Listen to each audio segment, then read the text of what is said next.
안녕하세요. 프렌디된 김쌤입니다. 요즘 연예인들이 많이 한다는 라미네이트 치료를 받은 분의 인터뷰 영상을 먼저 한번 보시죠. 라미네이트하고 치아가 예뻐지긴 했는데 대신 중간중간 재치료를 받아야 하고 또 지금 한번 한 게 평생 가면 누구라도 후회 없죠. 그런데 아무리 잘 된다 해도 결국 재치료 시기는 와요. 아주 잘 써도 10년? 먹다가 깨지기도 하고 나중엔 잇몸도 까맣게 변하고요. 인터넷 커뮤니티 같은 데 가면 이런 문제 겪는 분들이 많아요. 솔직히 전 말리고 싶어요.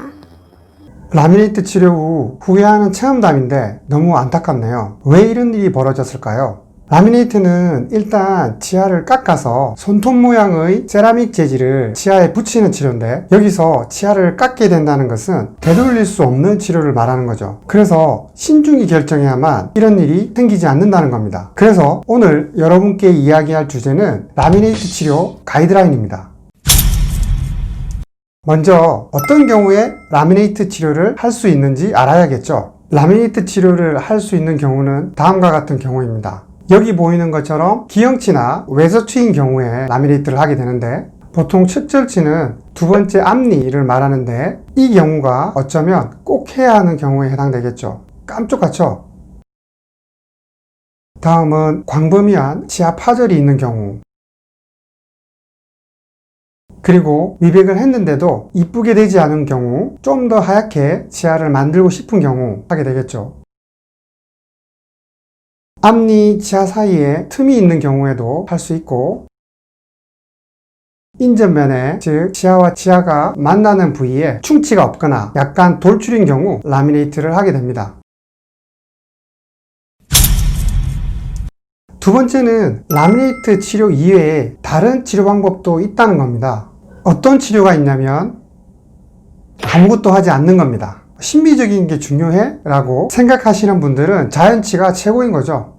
두 번째는 레진 치료나 치아 교정으로 이 치료를 대체할 수 있는 겁니다. 첫 번째, 두 번째, 세 번째, 네 번째 경우에는 레진 치료가 가능하고요. 레진 치료도 굉장히 훌륭한 치료인데, 치아를 깎지 않고 레진이라는 재료를 치아에 붙여서 모양을 만드는 치료라 안전하고 원상복구도 가능한 치료죠. 마모나 변색될 수 있는 단점이 있긴 하지만 4번이나 5번의 그림처럼 보이는 경우에는 치아 교정이 가능하겠죠. 사실 시간이 좀 많이 걸려서 싫어하시는 분들도 계시겠지만요.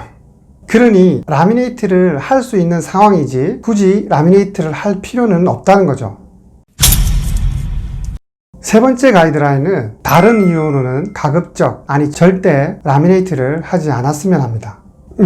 어떤 경우냐면 심한 돌출이나 심한 총생의 경우 라미네이트를 하는 분들이 있더라고요. 제발 부탁이니 이런 경우는 하지 않았으면 합니다. 왜냐하면 이쁘게 치아 모양을 만들어야 하기 때문에 치아를 삭제하는 양이 굉장히 많아지거든요. 그냥 두든지 아니면 교정치료를 하는 정도만 하는 게 어떨지.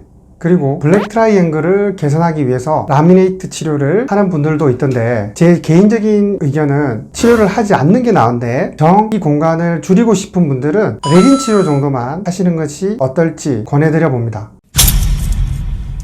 네 번째는 연예인처럼 예뻐진다는 말만 듣고 라미네이트 치료를 해서는 안 되는 겁니다. 라미네이트 치료가 심미적 개선을 위한 좋은 치료이긴 한데 단점이 분명히 있다는 거죠. 아시겠지만 치아를 깎아야 되죠. 시리기도 하죠. 또 언젠가는 재치료를 받아야 되고 깨지기 쉬우니까, 또 잇몸 사이 경계 부위가 까맣게 될 수 있다는 겁니다. 연예인의 경우에 이런 단점에도 불구하고 라미네이트를 선택하는 이유는 무지 바쁘잖아요. 시간도 없고 외모 이퀄 수입이니까요. 매니저나 소속사의 권유도 있긴 하겠죠. 중요한 것은 이런 연예인들의 라미네이트 선택은 어쩌면 필수적인 선택이 아니겠어요? 물론 김쌤의 개인적인 생각이긴 합니다만, 그렇다면 일반인들은 이런 연예인들을 따라가지고 라미네이트를 해야 하느냐, 어떻게 생각하십니까?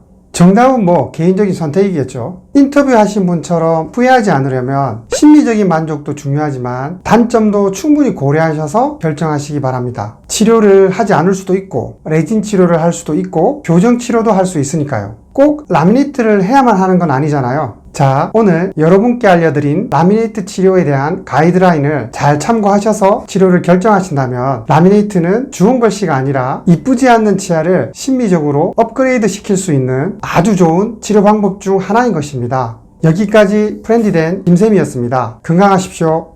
끝까지 시청해주셔서 감사합니다. 여러분, 구독과 좋아요, 알림 설정은 영상을 제작하는 데 큰 힘이 됩니다. 부탁드리겠습니다.